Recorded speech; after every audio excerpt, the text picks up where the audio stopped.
It's Jim with Uber Realty, and we're going to go over the buyer brokers agreements because there's more than one and it's more complicated than you think. And I'm not going to be able to cover everything that's in there, but I'm going to give you a brief overview. What I'm not is I'm not an attorney, I'm not a CPA, I'm not a home inspector, I'm not any of these things. I'm providing you some information, and if you need more information, please ask me, and if I know, I will let you know, and if I don't, I will try to direct you into some place where you can get better information. If you think you need legal advice, seek competent legal advice. I am not an attorney. But what I'm going to tell you is we are going to start a whole new paradigm in buyer's brokers agreement, where you just called a realtor and said, I want to go look at a house. They all jumped into a car. You got into the car. They opened the box. They got in the house. You look at it. And there was no obligation from you to the buyer's agent. That has changed. If you want to get into a house, you will be signing a buyer's brokers agreement. There are two of them. One is, let's put it this way. It is like breakfast. There's the chicken who is interested in the breakfast and the pig who is committed to the breakfast. The first one is like the egg. That's just interested in. That's a showing agreement, and that would be for specific homes or properties on that day or a specific time period. That's the egg. Now the other one is a buyer's broker's agreement. That is the pig. You are committed. That's like bacon. You don't just get bacon off of a pig until the pig has been committed. So that you are going to be paying a certain amount of money no matter what if you purchase one of these properties. Not an attorney, but here we go. We're going to find out what is required under the new settlement. Here we go, back over to the board. What is required? What is required is you are going to have to agree with the buyer's brokers. What is the compensation? How are they going to get paid? What are they going to get paid? And when are they going to get paid? And by that, it is not open-ended. The compensation is definable, and it is negotiable. And you can modify the agreement after you agree upon it, but if it's not modified and you have an agreement, that's what it is. As buyer's agents, we cannot accept outside compensation for more than we agreed to. If you and I agreed to 5 peanuts, I'm expecting 5 peanuts when we have executed the contract. I can't take 5 more peanuts from the seller. I can't take a bonus of peanuts from the sellers. I can't do anything other than what we've agreed to. And the big thing that is required is, there is no set compensation. That means there's nothing that is written in stone. If somebody tells you that there's a set compensation, this is not true. It could be for 5 peanuts if that's what we agreed to. If I'm going to show you houses and I'm going to accept peanuts, good for you. What's not required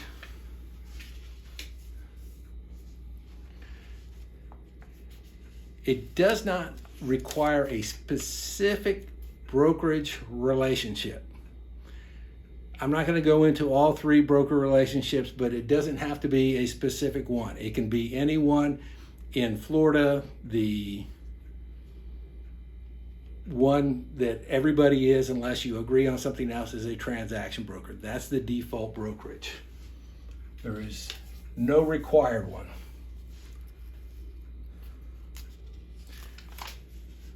There are no specific terms that we need to agree to other than what I've told you in the compensation.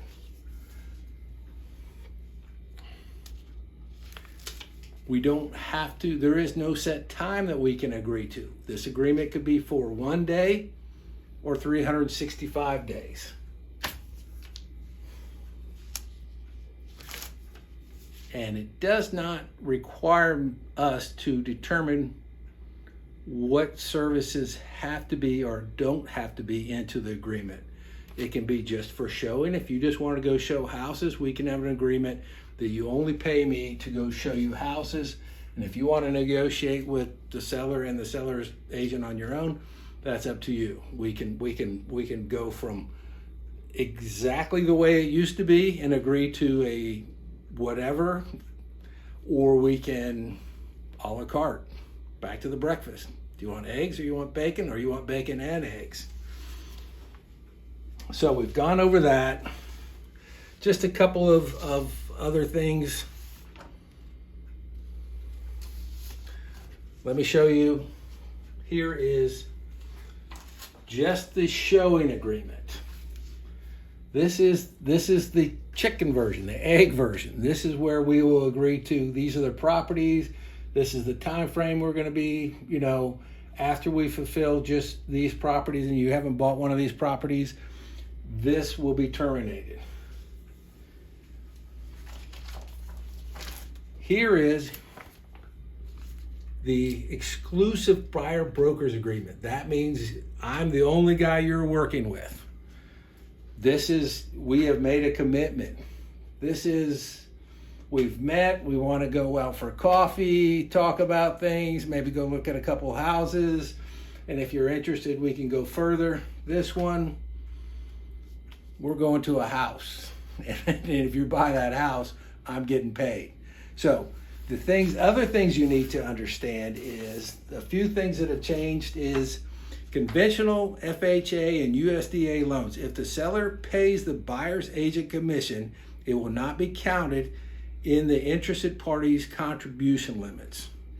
What that means is a seller in an FHA can contribute up to, I think, 4% or 6%, maybe I think it's 6% in an FHA.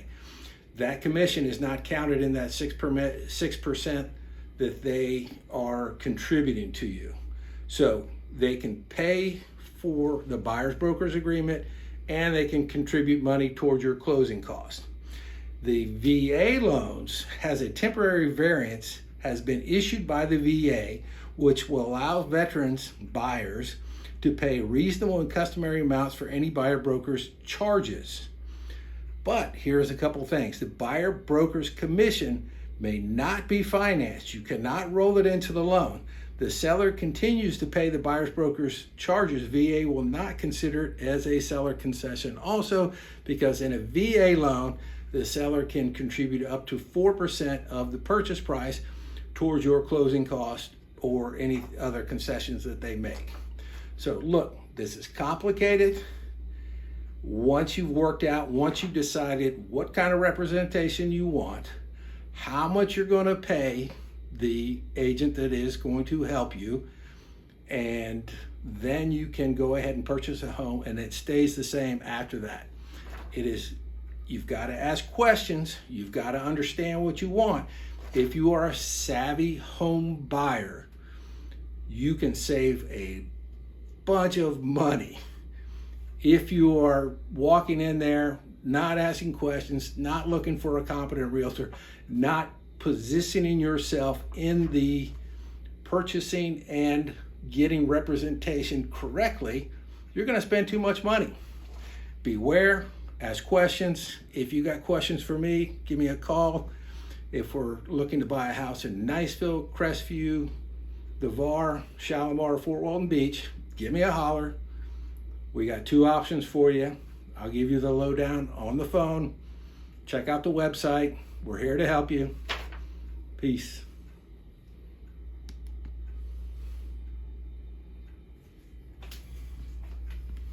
Done. That was long and big and complicated, but good. You liked it? Oh yeah, you did real well. I don't think you said on one time. Did you, Cuddy? Thanks, bud. So I'm gonna probably have you shoot the quick one later too. Okay. That one I gotta get it and get the numbers for, and do kind of like daily market report. Okay. Sure. All right. Yep. I'm just gonna go sew. All right, I'm gonna go load this. All right. Then I'll probably call You're noggin. our noggin. All right. What? I said it's waiting. It's so. No, I will.